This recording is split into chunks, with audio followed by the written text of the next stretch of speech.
2026 மலேசிய வருகை ஆண்டை முன்னிட்டு ஹோம்ஸ்டே துறையிலிருந்து 200 மில்லியன் ரிங்கிட்டை வருமானமாக ஈட்டுவதற்கு மத்திய அரசாங்கம் இலக்கு கொண்டுள்ளது என்று துணை பிரதமர் Datuk Seri doctor Ahmad Zahid Hamidi கூறினார்.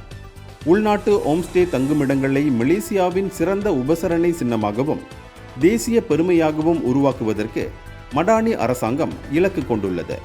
ஹோம்ஸ்டே என்பது சுற்றுப்பயணிகளையும் புறநகர் சமூகங்களையும் இணைக்கும் இதய துடிப்பாக விளங்கும் என்று அவர் சொன்னார்.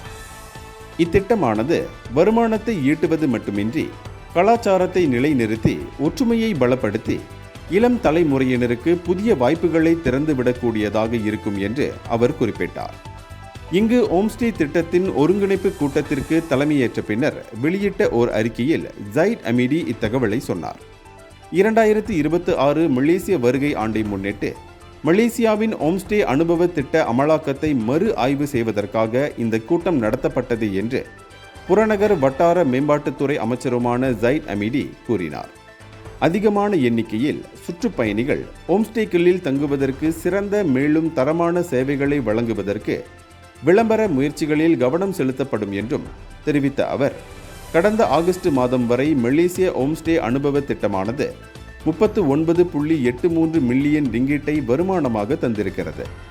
நாடு முழுவதிலும் இருந்து 6,20,000 உள்ளூர் வருகையாளர்கள் இங்கு தங்கியிருக்கின்றனர். சபா, ஜொகூர், பகாங் ஆகிய மாநிலங்கள் உயர் வருகை எண்ணிக்கையை பதிவு செய்திருக்கின்றன. எனவேதான் தேசிய பொருளாதாரத்திற்கு ஹோம்ஸ்டே துறை பங்களிப்பை மேலும் பலப்படுத்த வேண்டும் என்று வலியுறுத்திய அவர், அரசாங்கம் இதற்காக சில வியூக திட்டங்களை அறிமுகம் செய்திருக்கிறது. அவற்றுள் 12 நிதி அளிப்பு திட்டங்களும் அடங்கும் என்று அவர் தெரிவித்தார். இந்தியர்களின் இதய குரல் மக்களோசை.